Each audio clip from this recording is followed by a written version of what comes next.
Assalamualaikum warahmatullahi wabarakatuh. Selamat pagi. Waalaikumsalam warahmatullahi wabarakatuh. Waalaikumsalam warahmatullahi wabarakatuh. Oke. Baik yang di kelas dan juga yang di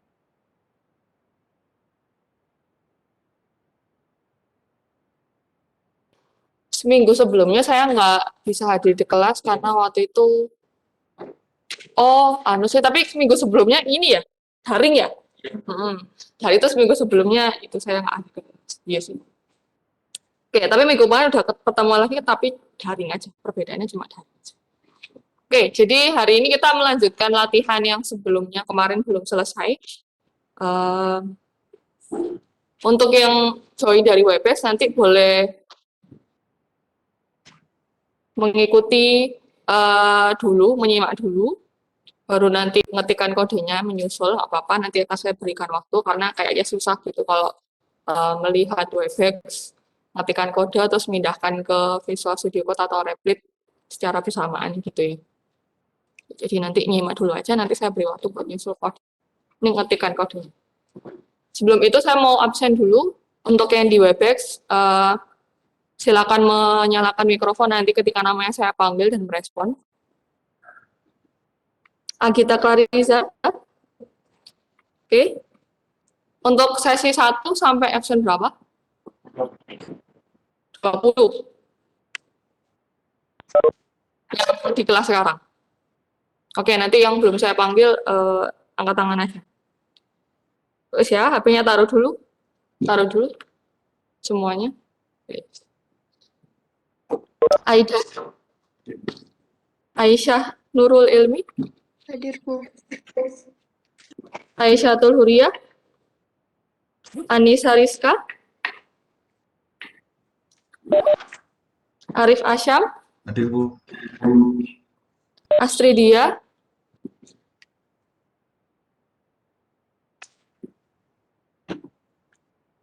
Ayu Wulandari. Hadir, Bu. Daniel. Daniel tidak ada. Davina. Hadir, Bu. Deva Yohan. Hadir, Bu. Devani. Hadir Bu, hadir. Fadilatul Sofi. Guntur. Hadir, Bu.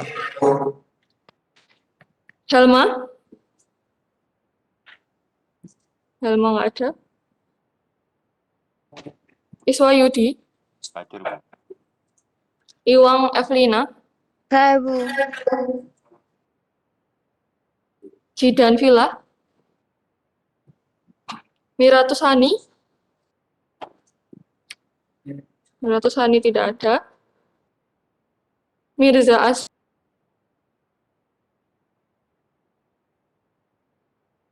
Absen 24. Oke, apa lagi? Bentar. Tangguh Satrio. Tegar. Rafiq. Oke, kemudian di WebEx ada siapa yang belum saya panggil? Bisa disebutkan satu-satu? Nuril dan Nabil. Ya, yang namanya tadi saya panggil tapi tidak ada di WebEx, khususnya karena dating. Jadi saya nggak apa-apa. Tapi kalau misalkan kamu tahu keberadaannya mungkin karena sakit atau yang lain, boleh disampaikan ke saya, nanti saya ralat presensinya.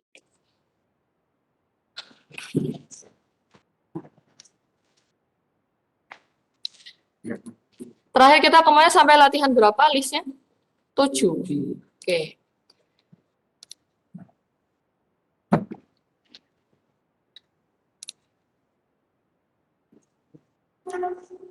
Berarti sekarang latihan 8 ya? Karena latihan 7 kan berarti sudah dibahas. Ya, sudah selesai. Oke, latihan 8. Latihan 7 itu tentang apa? Mencari data, bukan? Yang menampilkan angka genap, Bu. Oke. Maksudnya? Belum selesai dibahas?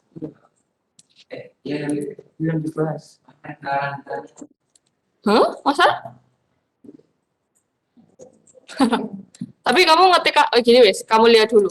Ngetikan kodenya udah sampai sini belum? Sudah. Tapi, seingat saya sih sudah saya bahas. Udah ya? Sudah ya? Betul lah. Coba yang lain diverifikasi juga, dicek juga. Betul nggak? Sudah selesai dipraktekkan dan dibahas. Yang di WebEx juga ya, minta tolong. Seingat saya sih sudah. Tapi kalau barangkali belum ya, nggak apa-apa saya bahas lagi. Kamu belum ngetikkan kodenya. Gini aja wis. Nanti ini ya, nanti Fauzan kamu jawab saya nanti. Belum. Atau nanti lihat punya teman aja ya. Oke ya. Atau saya jelaskan dulu aja biar Fauzan juga bisa paling nggak tahu dulu ini isinya apa, atau yang lainnya juga barangkali ada yang belum mengetikkan kodenya tahu ini isinya. Kode ini itu intinya adalah ada list angka yang masih kosong, kemudian datanya nanti diinput dari user, ya, sama seperti latihan 6 dan latihan 5, gitu. Nah, jadi kode ini mulai dari 1 sampai 10 ini hanya untuk menginputkan data baru ke dalam list angka yang awalnya kosongan aja. Ya, menginputkan datanya pakai append ini. Jadi di dalam list ada kode bernama append yang bisa digunakan untuk menambahkan data baru, gitu ya. Nah, kemudian di sini ada for A in angka, terus ada perintah print. Intinya adalah memang untuk menampilkan data angka, tapi perbedaannya adalah yang diminta sekarang hanya yang genap saja. Gitu. Jadi setelah diinput di sini kan angka sekarang sudah punya isi gitu. Ya, dari inputannya user. Nah, mau ditampilkan, tapi yang mau ditampilkan hanya yang bilangan genap aja. Caranya adalah sebelum di-print, dicek dulu di sini untuk menentukan bilangan ini genap atau enggak. Kalau dia dicek benar bahwa dia genap, berarti ya di-print. Tapi kalau bukan genap, ya dia tidak akan di-print. Cara mengeceknya gimana? Cara ngeceknya adalah dengan mencari tahu sisa pembagiannya dengan 2. Gitu. Contoh, 2. 2 itu bilangan genap, betul ya? Sisa pembagian 2 dengan 2 berapa? 0. 4 juga bilangan genap. Sisa pembagian 4 dengan 2 adalah 0. Semua bilangan genap, kalau dibagi dengan 2, sisanya adalah 0. Jadi, untuk mengetahui apakah bilangan itu genap atau enggak, supaya programnya bisa memutuskan dia di-print atau tidak, ya. Jadi dia di-print kalau dia bilangan genap, maka kita gunakan kondisi ini dulu sebelum dilakukan print. Kayak gitu. Garis besarnya ya. Oke, pertanyaan saya sekarang, kalau misalkan saya mau menampilkan bilangan ganjil aja, gimana? Yang sekarang kan genap nih. Kalau sebaliknya saya mau menampilkan bilangan ganjil aja, jadinya gimana? Sama dengan 1. Kenapa kok 1? Kita tahu bilangan ganjil. Kalau bilangan genap itu sisa bagi dengan 2-nya 0, kalau bilangan ganjil berarti dibagi 2 ya sisanya 1. Semua bilangan ganjil selalu seperti itu. Ya, jadi kamu hanya cukup mengganti 0 ini jadi 1 aja. Oke. Persen itu operator matematika. Sama kayak kalau kamu ngitung penjumlahan, kamu pakai operator apa? Plus. Kalau pengurangan pakai minus. Mencari tahu hasil pembagian pakai apa? Hasil bagi. Misalnya 4 dibagi 2, hasilnya berapa? Hasil pembagian. 2 ya. Kalau 6 dibagi 2 hasilnya 3. Tapi kalau 6, sisa pembagiannya dengan 2 sama dengan 0. Jadi mencari hasil pembagian dengan mencari sisa pembagian itu dua operator yang berbeda. Kalau kamu mau cari hasilnya, berarti kamu pakai garis miring itu ya, pembagian. Tapi kalau kamu mau cari sisa pembagian, maka kamu gunakan operator persen ini. Jadi jangan salah paham bahwa modulus yang ada di pemrograman, persen yang ada di pemrograman namanya modulus ya.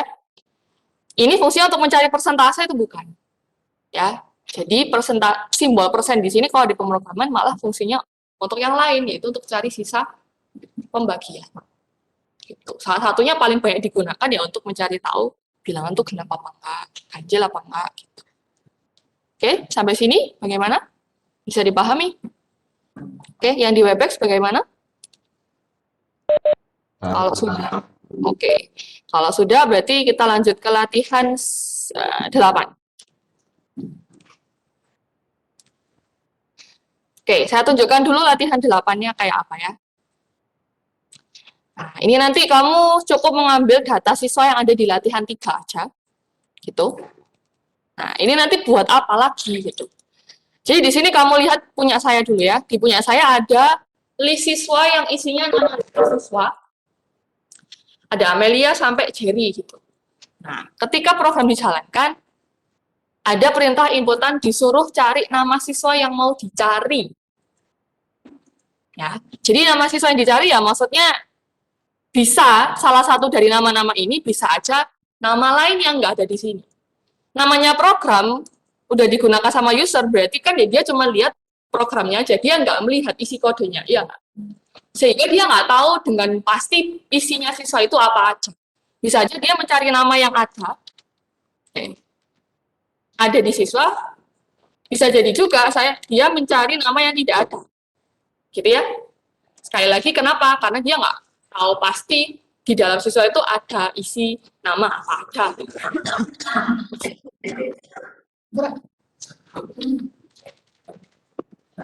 Oke.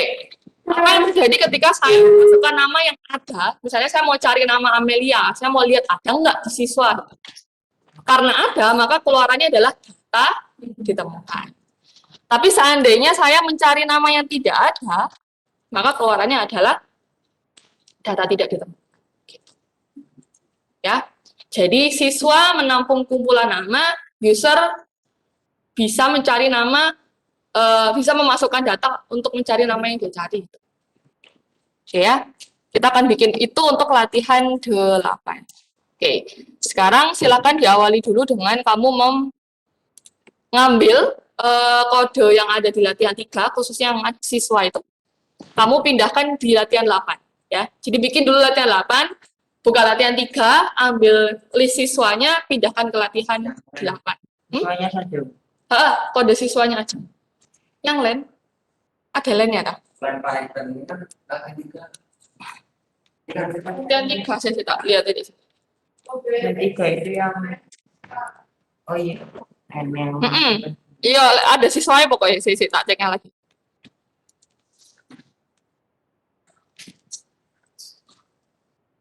yang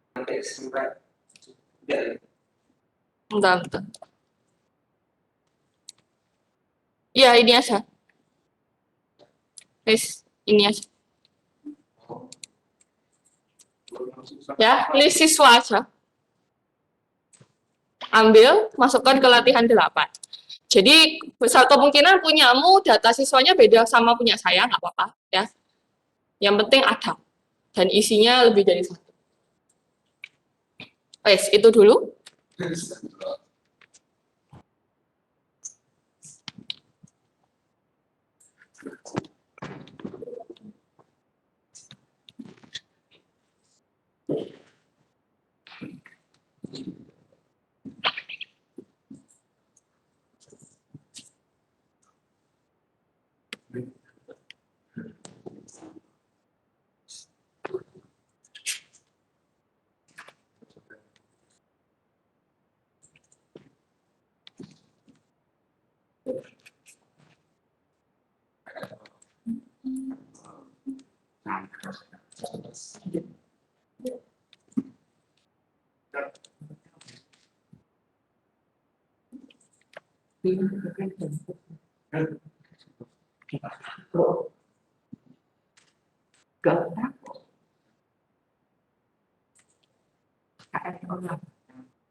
Nggak usah. Yang siswa aja.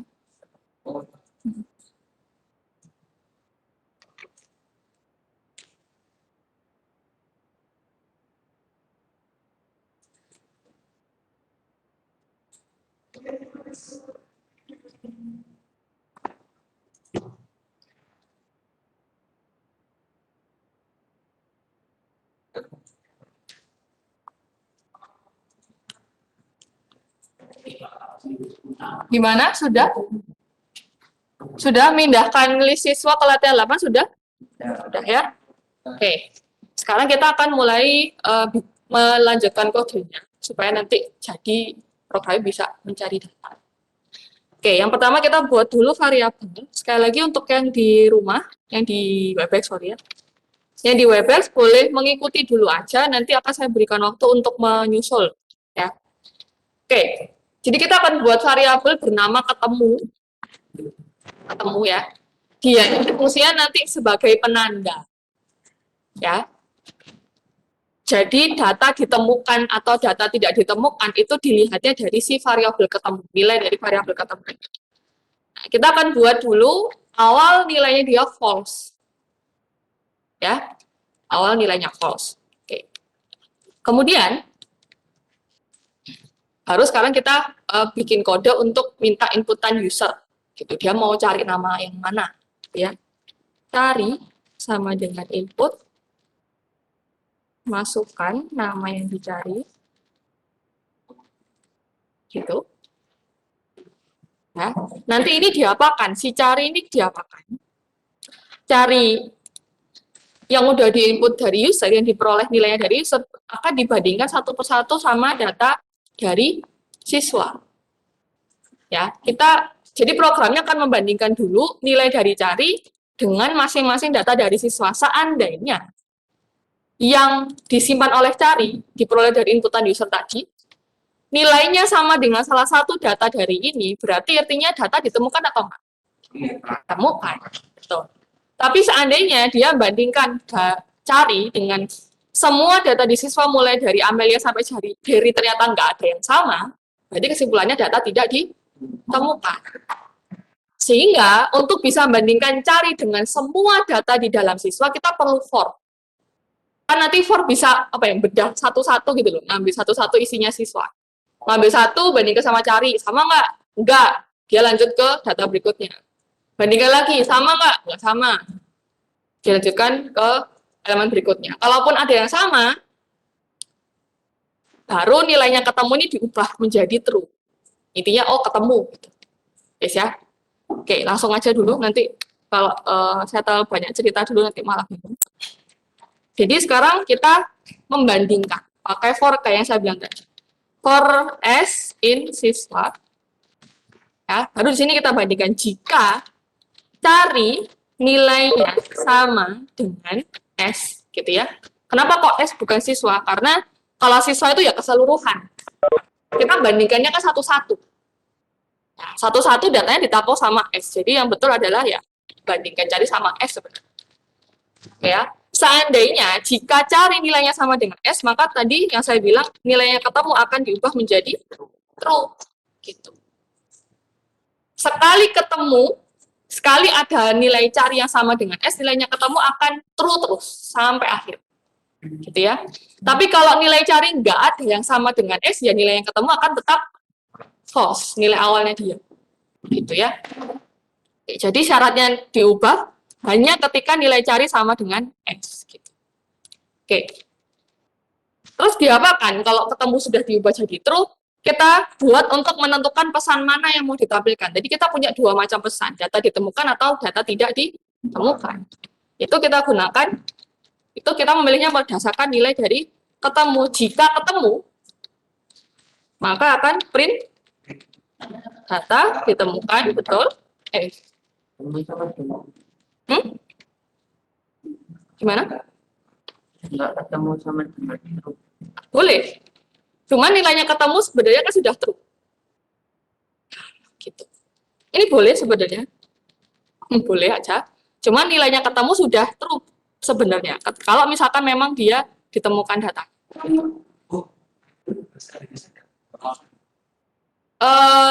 Kalau nama yang kita bisa tentukan sendiri kayak nama variabel, boleh aja pakai bahasa apapun.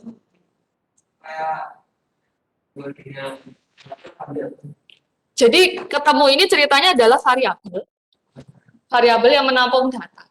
Kita gunakan untuk menandai ketika datanya ditemukan atau nggak ditemukan. Namanya variabel kan berarti namanya boleh terserah kita kan. Gitu. Kamu mau pakai apa? Bahasa yang lain boleh aja, asalkan masih sesuai kaidah penulisan kodenya Python. Oke ya? Tapi seandainya nilainya ketemu itu false, berarti else ya? Betul, data tidak ditemukan. Oke, ya. Ini dulu, nanti bener enggaknya kamu cek sendiri. Oke, silahkan diketikkan. Saya tunjukkan sampai sini aja ya kodenya, kan tadi sudah, siswanya kan udah kamu buat masing-masing. Oke, berarti ini lanjutannya siswa tadi. Oke, silakan untuk yang di Webex, ini waktunya buat nyusul ya tadi. Kalau kamu tadi belum masukkan list siswa, itu masukkan dulu dari latihan 3, ambil list siswanya aja, sisanya nggak usah dimasukkan. Sekali lagi ambil list siswa, taruh di latihan 8, terus habis itu lanjutkan dengan kode baris 6 ini sampai selesai.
S itu, jadi kita kan mau bandingkan data cari dengan siswa.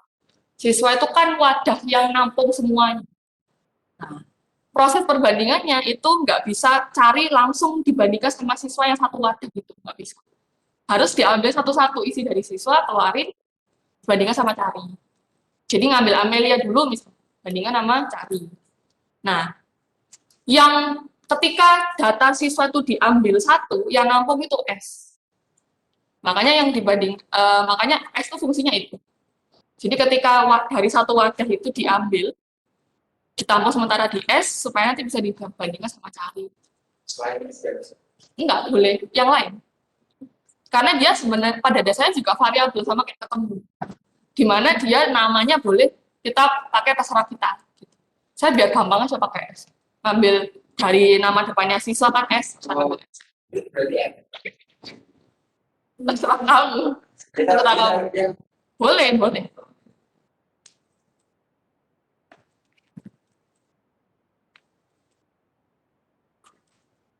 Apa-apa ya, boleh bertanya sebanyak-banyaknya. Biar apa? Karena bisa jadi pertanyaanmu sebenarnya ditanyakan sama yang lain juga gitu. Jadi saya tidak langsung membantu temannya. Apa-apa.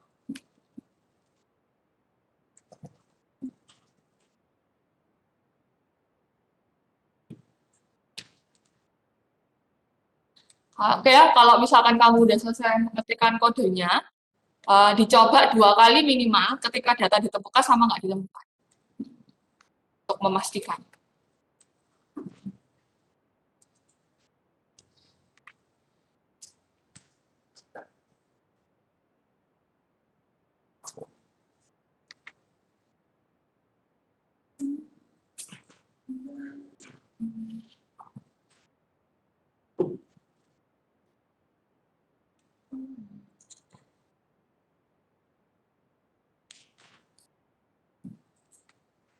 Tadi yang aku Apanya?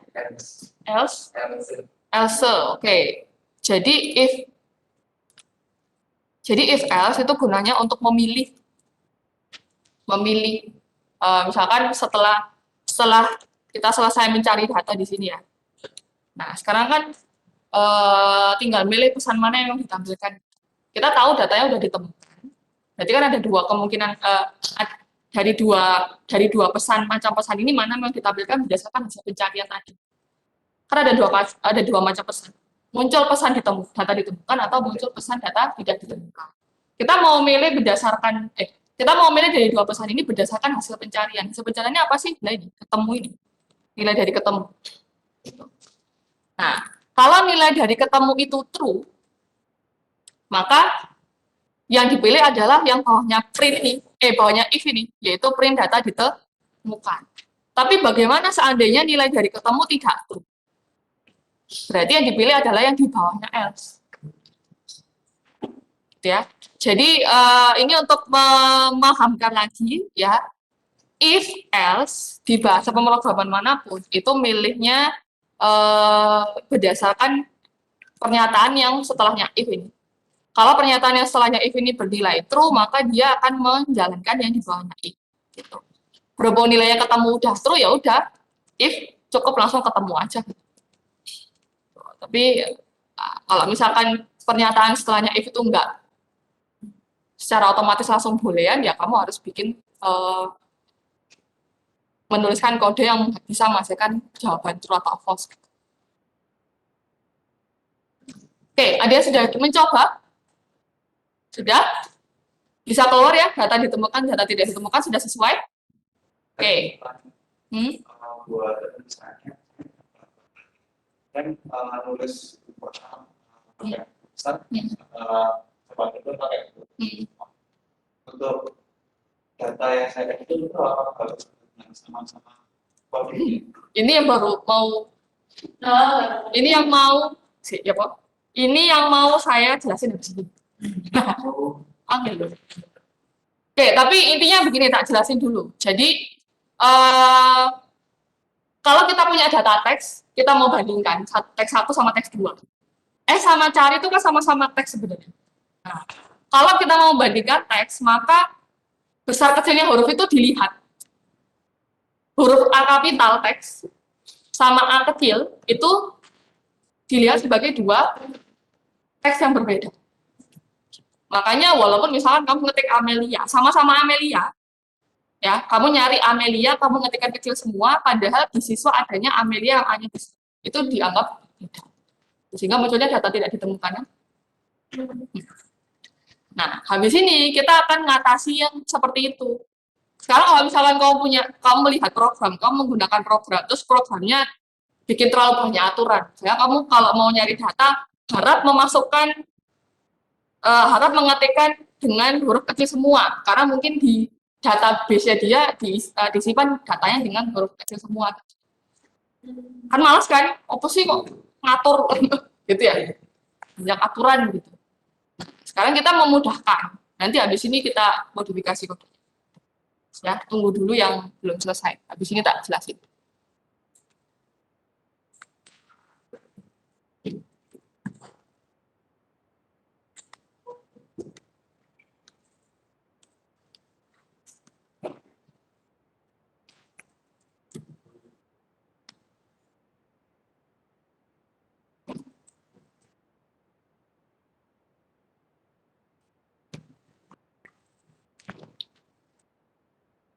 Oke, yang di kelas ada yang belum selesai?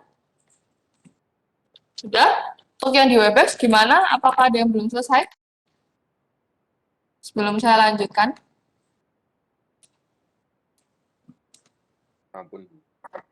Ampun ya. Oke, kalau ada yang belum, bilang aja nggak apa-apa. Tapi kalau sudah, berarti saya lanjut. Oke, sekarang tadi ada pertanyaan dari Tegar. Kebetulan yang ditanyakan Tegar itu yang mau saya jelasin habis ini. Barangkali tadi yang di Webex kurang bisa jelas mendengarkan gitu ya. Saya praktekkan aja sekalian. Jadi di sini misalnya saya punya data Amelia dengan A kapital, gitu ya. Kalau misalkan saya mengetikkan seperti ini, keluarnya data ditemukan ya. Amelia, perhatikan sama dengan Amelia di sini. Nah, tapi seandainya saya masukkan Amelia-nya kayak gitu, sama. Iya, masih di pause ya? Iya, Bu, masih di pause. Oh, oke, sorry. Oke, saya ulangi, nggak apa. Oke, latihan 8 ini mau kita perbaiki kodenya karena masih ada yang masih kurang lah gitu. Ya, ini berkaitan sama pertanyaannya Tegar tadi. Jadi misalkan saya nginputkan data yang mau saya cari, saya ngetikkannya seperti ini. Ya, Amelia yang ada di sini yang saya inputkan sama dengan Amelia yang ada di siswa. Maka tentu saja keluarannya adalah data ditemukan. Tapi seandainya saya ngetikkannya seperti ini. Sama-sama Amelia, tapi perbedaannya dengan yang ada di siswa cuma apa? A-nya aja, satu kapital, satu kecil.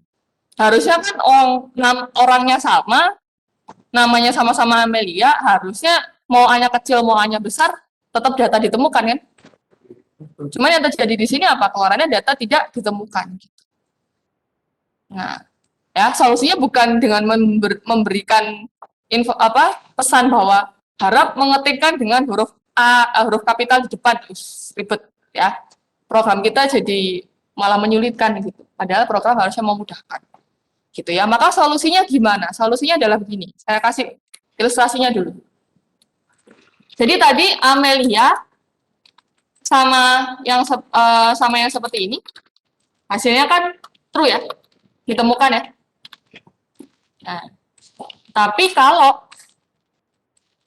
Amelia sama Amelia yang kayak gini, hasilnya kan false. Sekali lagi kalau teks, ini teks, ini juga teks. Benar-benar dilihat besar kecilnya huruf ya. Ini tidak sama dengan ini. Sehingga dianggap false. Gitu. Tapi bagaimana kalau seandainya, ini misalnya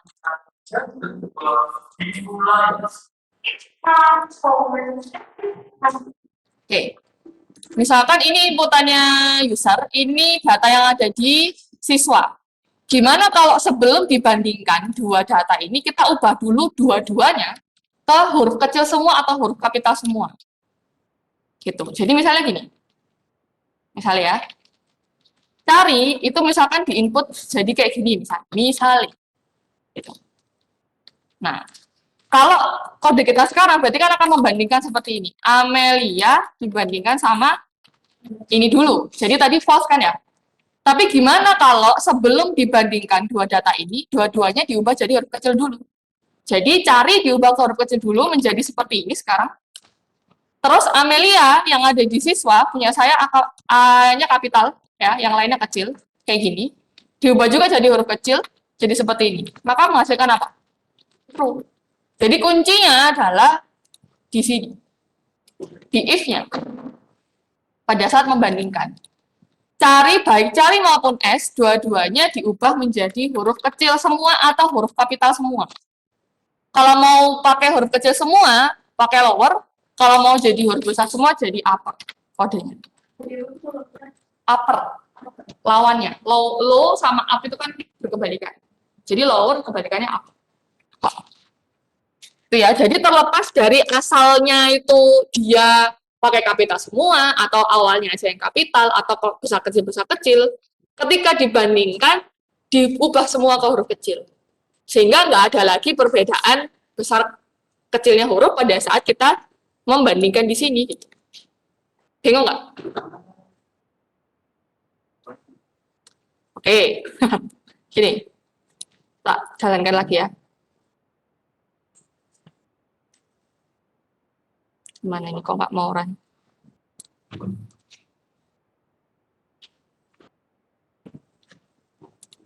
Cek, tak run, tak reload ya.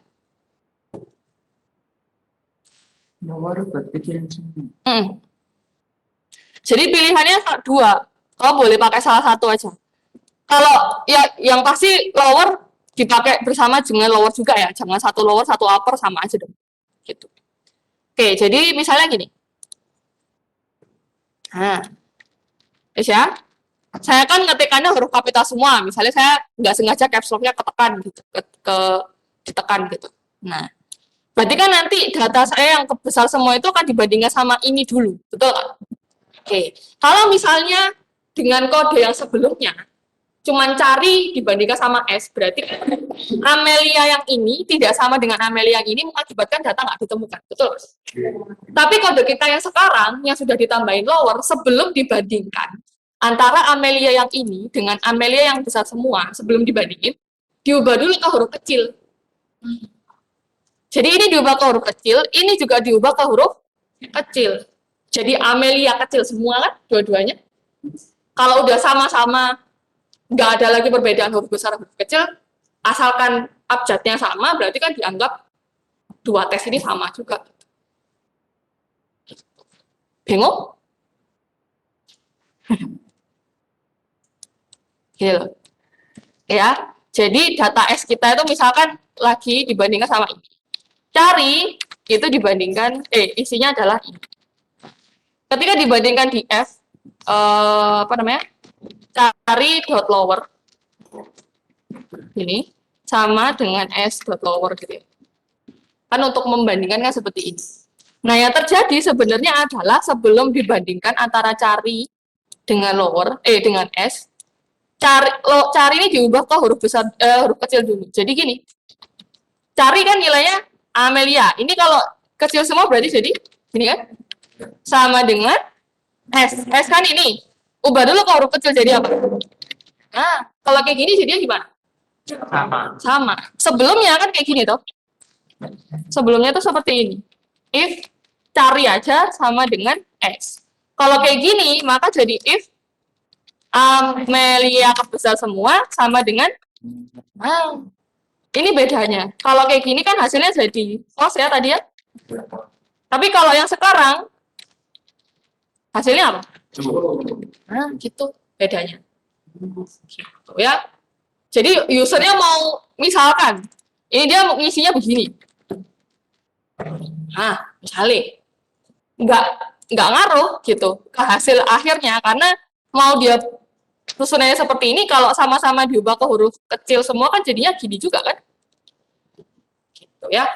Jadi intinya cuma tinggal nambah ini aja. Nah, wis tambahin ini. Mau pakai huruf kecil semua boleh, mau pakai huruf besar semua boleh.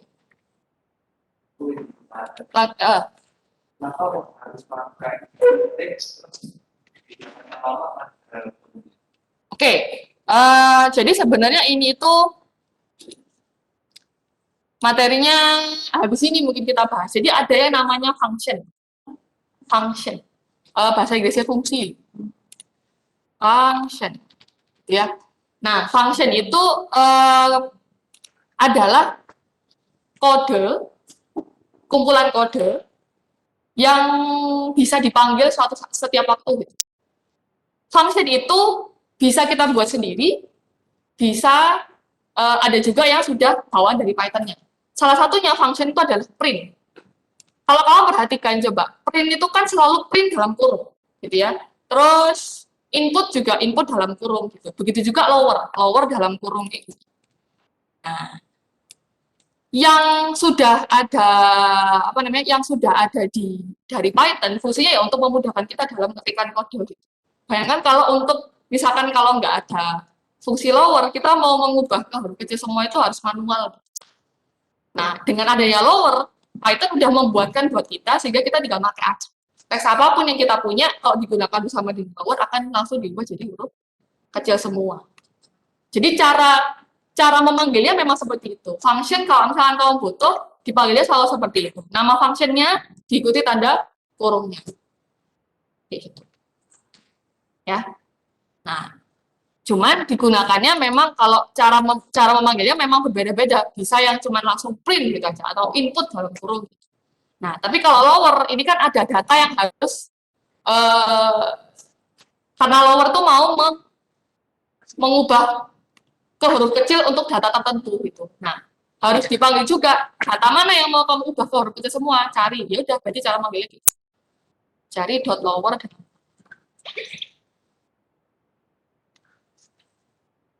Oke, kalau mau pakai upper boleh juga ya. Ini jadinya kan gini. Tapi jangan satu upper, satu lower. Kalau kayak gini sama aja. Nah, jadi sama-sama diubah ke huruf kapital kalau pakai apa?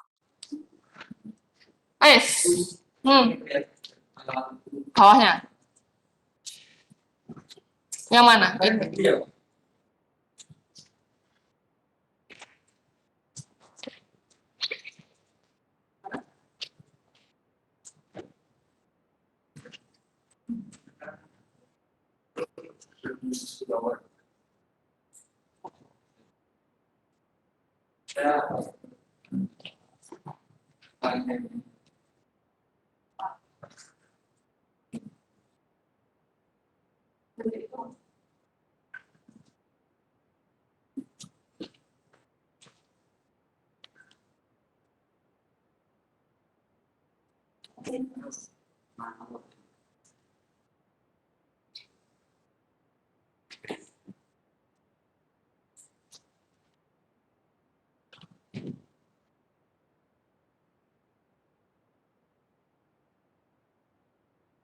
Oh, itu.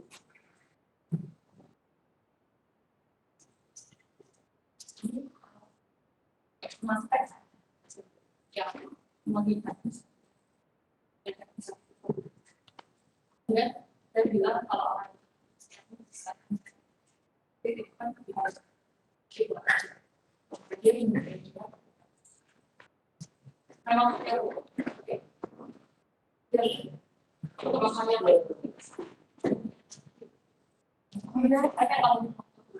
saya izin rekaman yang kalau kita itu kemudian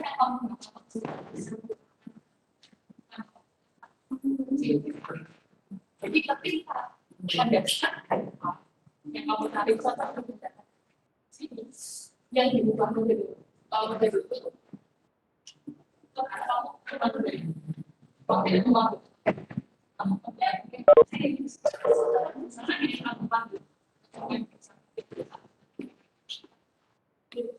yang nilainya sama.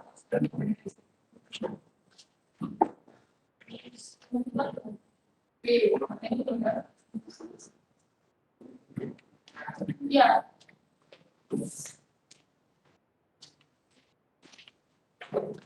Terus itu tinggal nambahin lower atau upper traffic di if-nya. Kayak gini.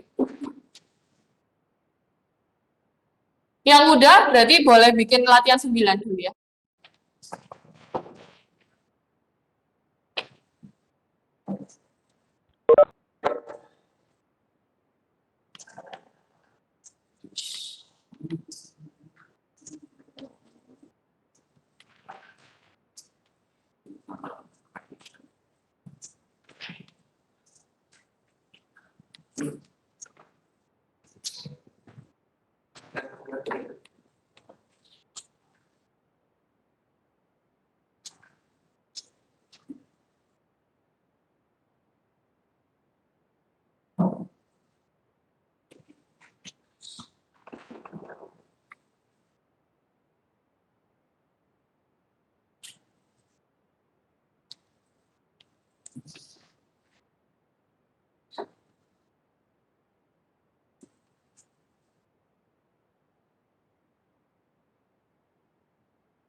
Ya.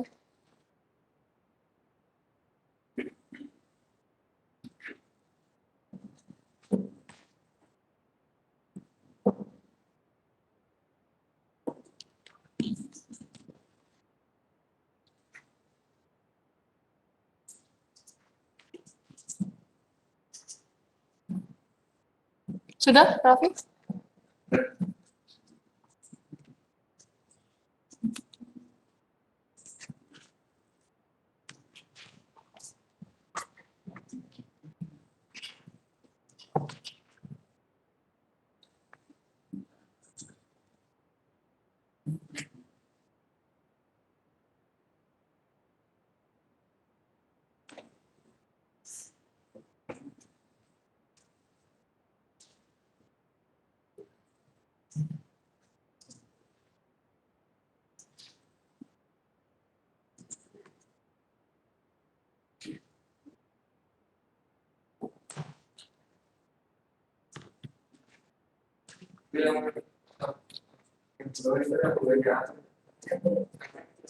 Kecil.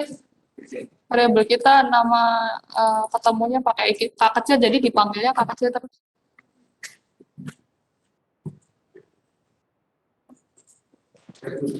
Sudah? Coba dulu.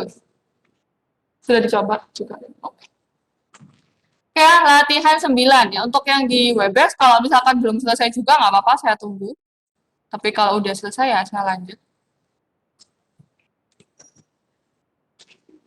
Oke, latihan 9 buat. Sudah. Yang belum boleh dibuat dulu. Ini ngambil yang tadi ya. Ngambil yang dari latihan 8 aja.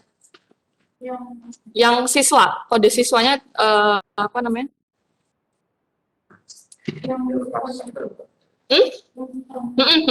Ngambil data siswa aja.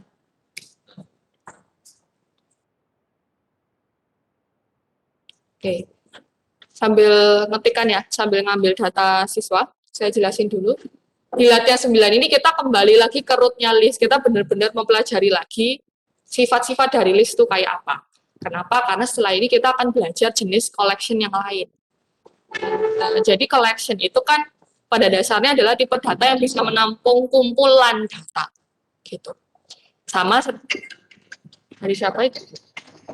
Dari Ibu. Ya, angkat dulu. Di luar aja.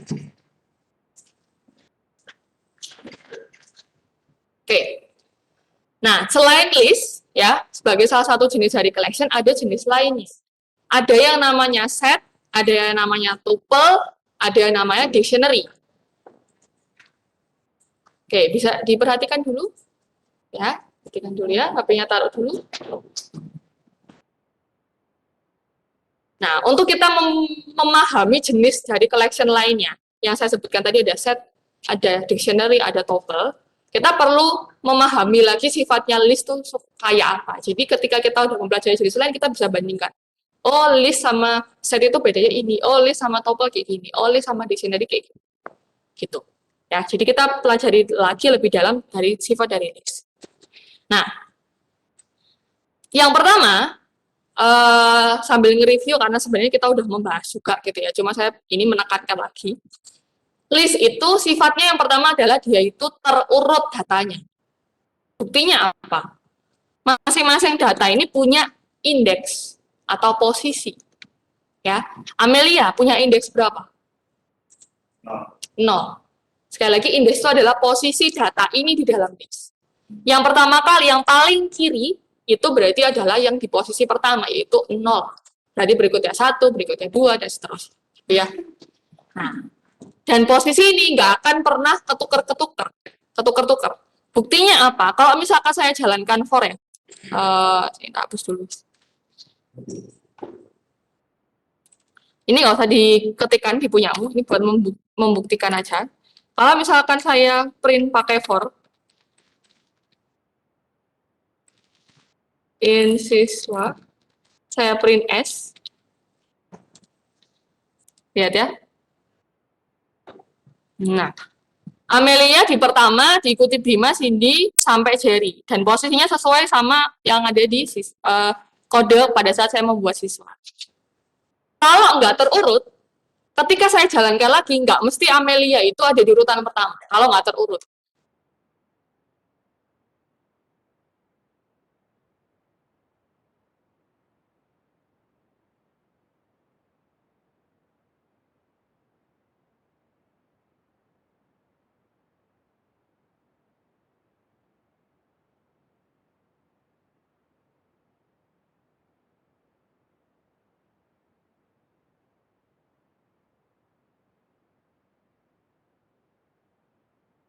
Misalkan punya 10 data nih, misalkan saya panggil append untuk nambah data ke siswa, maka data yang bisa nambah lagi jadi 11. Kalau saya panggil lagi append, berarti nambah lagi jadi 12 dan seterusnya. Gitu. Ya, jadi kita udah buktikan itu, tapi nanti kita praktekin lagi. Jadi latihan 9 ini intinya adalah seputar itu. Oke, pertama kita mau sebelum nanti datanya kita ubah-ubah ya, kita mau cek dulu aja. Waalaikumsalam. Jumlah datanya dulu sebelum ditambah dihapus. Oke, jumlah data sebelum dihapus. Ketikkan dulu, silakan. Ya, langsung aja. Kalau untuk yang di kelas bisa bareng-bareng ngetiknya sama saya di sini. Untuk yang di Webex nanti boleh nyusul ya. Kok sebelum dihapus sih? Sebelum ditambah. Keliru. Jadi untuk membuktikan kalau datanya memang bisa ditambah, kita mau lihat aja dari jumlah datanya sebelum dan sesudah. Gitu. Kalau benar bisa ditambah, harusnya kan beda antara sebelum dan sesudah. Ya, kalau untuk cari tahu jumlah data berarti pakai len siswa.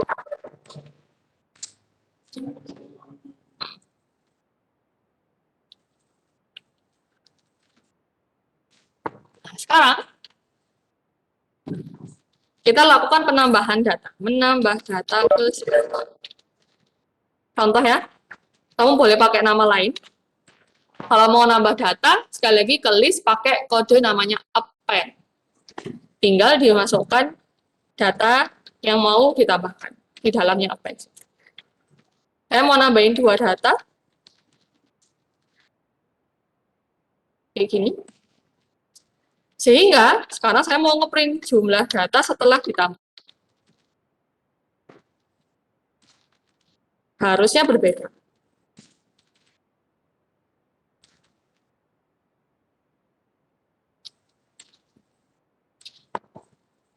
Kayak gini. Kalau kamu udah, kamu coba. Betul nggak? Buktikan. Kalau punya saya asalnya ada 10. 9 deh, 9. Ada 9. Setelah ditambah 2 kali, pakai append, harusnya sekarang punya saya jumlahnya jadi 11.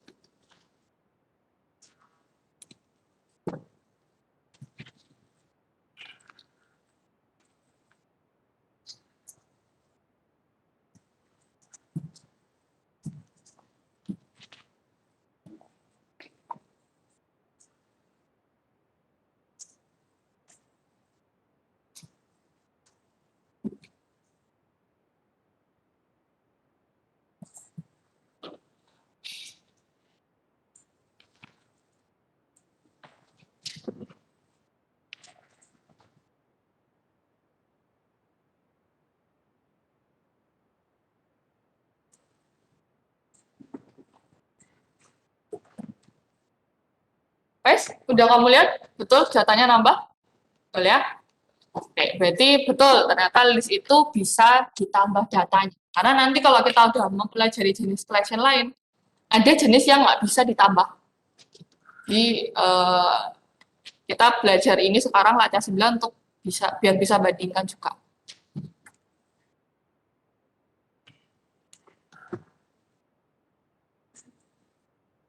Ya, selain bisa ditambah, bisa juga dihapus.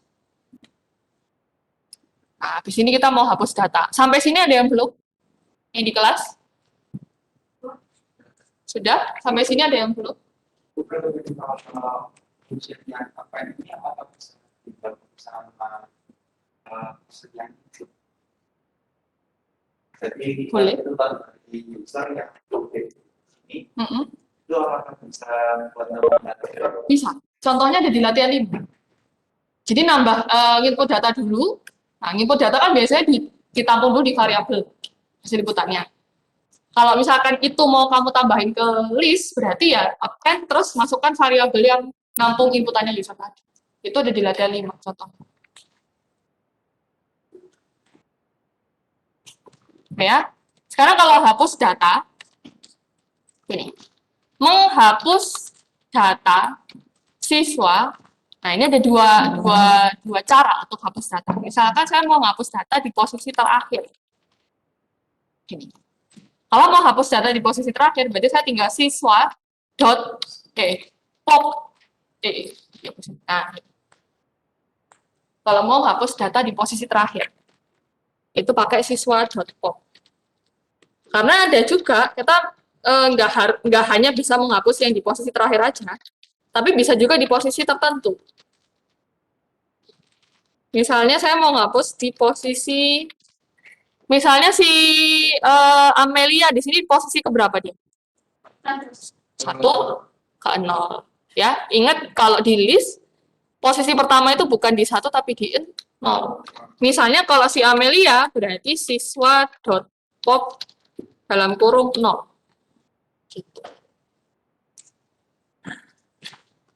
Oke, sambil ngetik ya, sambil saya tanya, kalau menghapus di posisi terakhir, yang dihapus siapa berarti?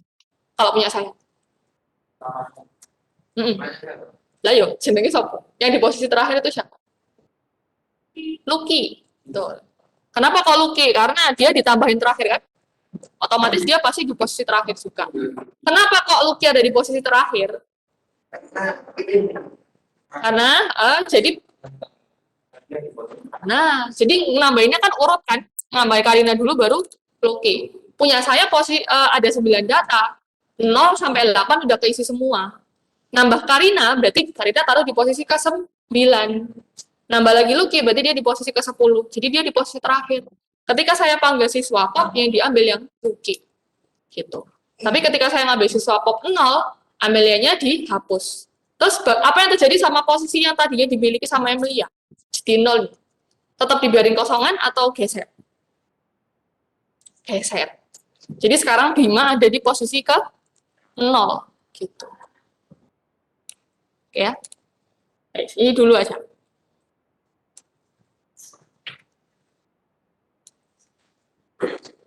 Sekalian kita cari tahu jumlah data setelah dihapus.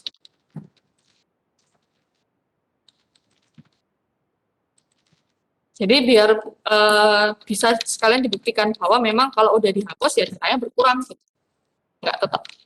Itu juga sekaligus membuktikan kalau datanya berkurang berarti posisinya udah pasti geser itu. Ya. Kalau jumlah datanya tetap berarti posisi yang sudah dihapus itu dibiarkan kosong gitu. Kalau misalkan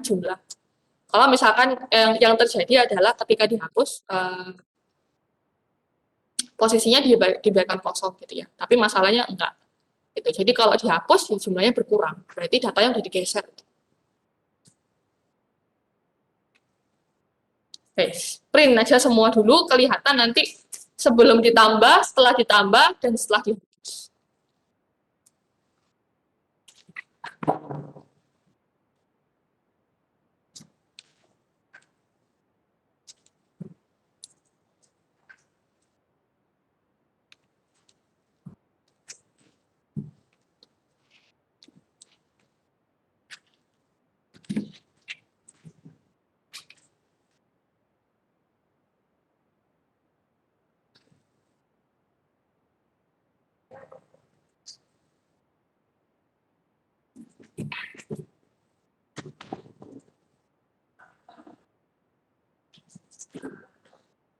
Kalau banyak pilih siswa di indeks itu. Kalau menambahkan semua berarti sama kayak tadi. Jadi for S, in siswa, langsung print S. Seperti latihan 7, cuman bedanya nggak pakai kondisi buat milih mana yang di print atau enggak.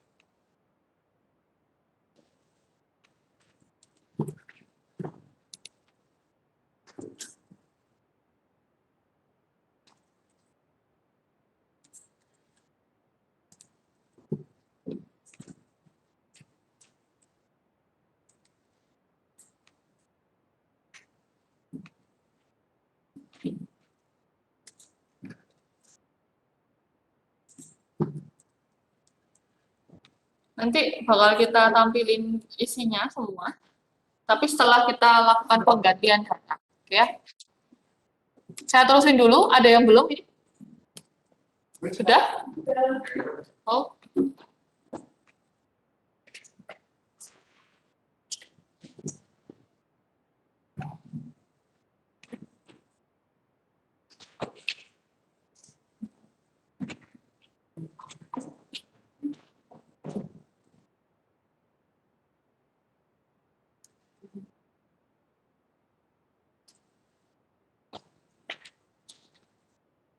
Ada gitu. Jadi kalau tadi depan yang dibalik bisa itu ada.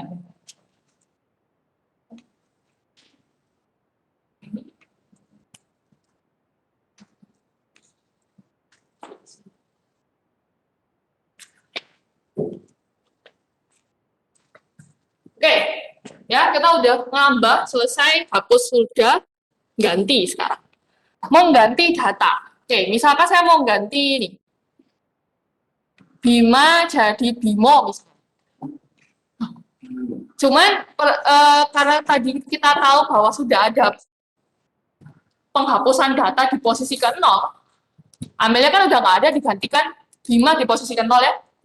Jadi sekarang kalau manggil Bima bukan pakai indeks 1 lagi karena aku udah geser posisinya. Berarti kalau mau ganti Bima, ya, mengganti data, misal Bima, yang sekarang ada di posisi ke-0 atau indeks ke-0. Berarti panggil Bima, yang ada di posisi ke-0, kemudian isi dia dengan nilai yang baru. Bimo.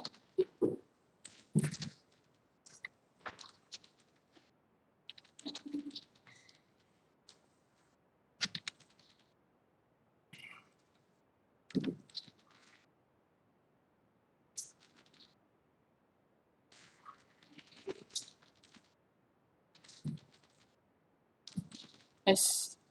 Selesai. Latihan 9. Sekaligus nutup latihan list. Sebelum kita belajar jenis collection lain.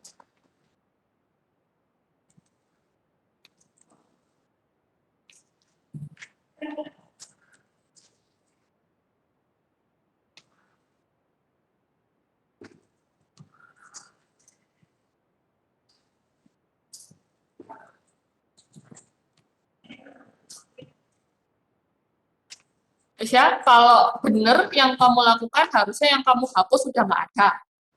Terus yang kamu ganti muncul nilai, muncul di hasil. Nilai lama udah digantikan sama nilai yang baru.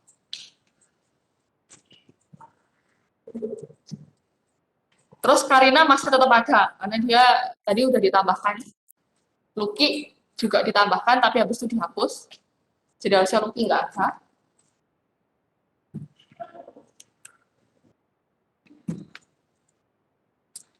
Oke, buat yang di Webex, barangkali ada yang ketinggalan, enak ya. Karena kodenya agak panjang, jadinya kita coba pindah ke BSD.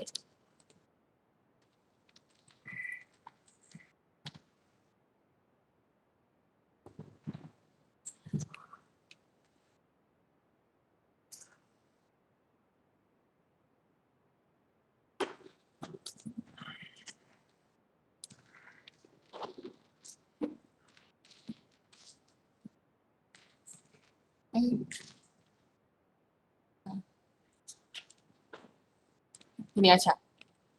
Oke, buat yang di Webex, lihat yang ini.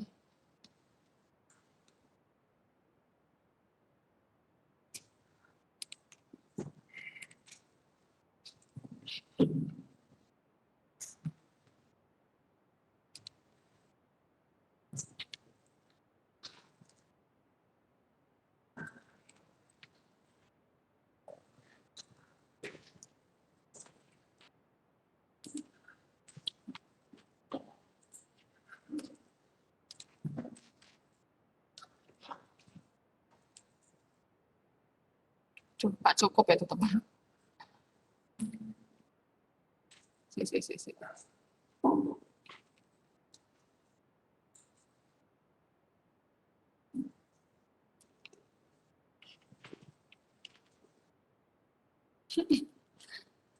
Nggak bisa di zoom ya. Kalau di LCD bisa.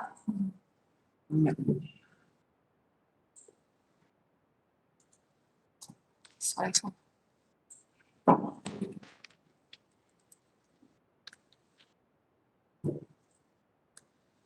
Gini ya bisa. Biar menghemat space. Supaya bisa disaring dikit lagi. Nah, lumayan. Oke. Oke, buat yang di rumah, boleh ini di screenshot dulu. Screenshot dulu aja. Karena waktunya sebenarnya masih ada sih, 15 menit. Cukup kalau mau nyusul, tapi kalau mau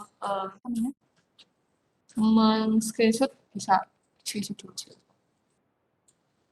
Oke. Sekali lagi, kesimpulannya berarti list itu sifatnya ada dua. Yang pertama tadi dia sifatnya gimana? Terurut, datanya terurut ya. Dampaknya ketika datanya bisa diurutkan adalah data di dalam list itu punya indeks. Kalau datanya nggak terurut, dia pasti nggak punya indeks. Gitu. Nah, salah satu collection yang nantinya kita mau pelajari itu ada yang nggak terurut datanya, sehingga pasti nggak punya indeks. Gitu.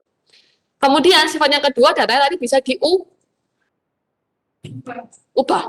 Diubah dalam artian bisa ditambah, bisa dihapus, dan bisa diganti. Karena sekali lagi ada jenis collection lainnya yang datanya permanen. Sekali dibikin datanya nggak bisa diapa-apain sama sekali, nggak bisa ditambah, nggak bisa dihapus, nggak bisa diganti. Gitu. Ya. Jadi kita tuntaskan dulu mempelajari list sampai ke sifat-sifatnya, baru kita belajar jenis collection yang lain, dan nanti kita akan bisa bandingkan perbedaan antara satu collection dengan collection lain. Oke, masih ada sisa waktu 15 menit, tapi mungkin saya cukupkan dulu aja. Sebelum saya tutup, ada pertanyaan kah? Tidak ada? Oke.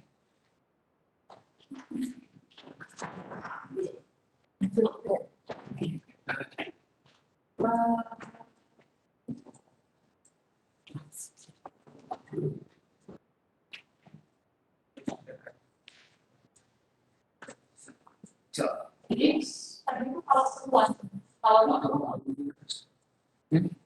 itu apa yang paling penting? Kalau itu kan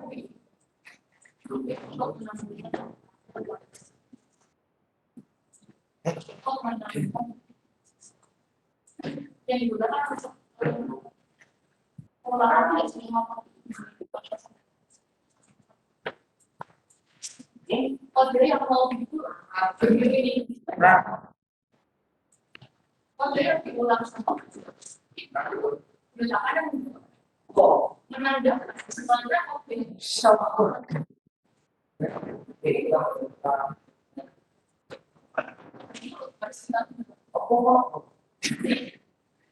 Kenapa tidak itu?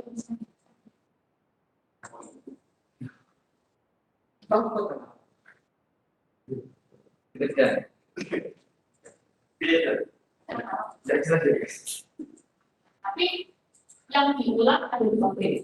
Dan kondisi yang diulang sama kok. Oh, masih ini saja.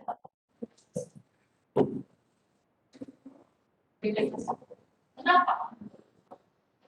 Nah, yang diulang-ulang. Kalau mau beberapa dari itu terus yang kalau menjawab dengan soal dia akan tapi kalau setelah selesai PNS sudah selesai tapi nggak ada lagi waktu yang bilang ya cuma baliknya kan jadi ini apa satu kelompok kode ini dengan sama pakai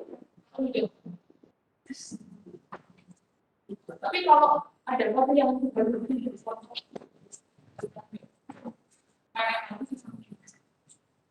ini yang saya bilang kalau perlu ya ini perlu karena dia tapi kalau enggak enggak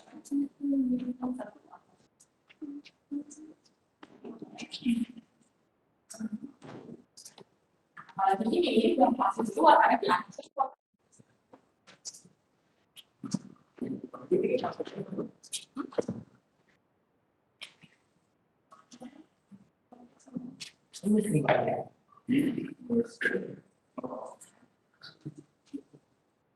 siswa ini kan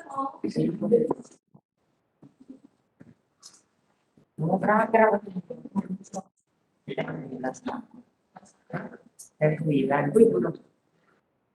lagi? Sudah? Yang ada di rumah, apakah ada pertanyaan? Ini saya pause dulu aja. Kalau mau soal ngetik, ya silakan diketikkan dari sekarang atau mau di screenshot juga.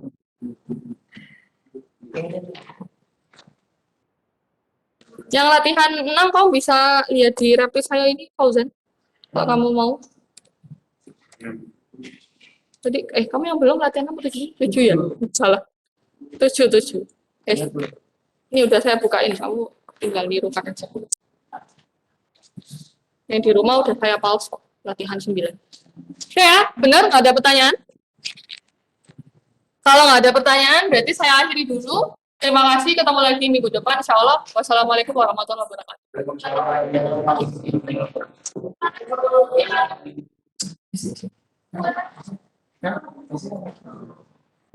Geser apa? Oh iya, mau ini.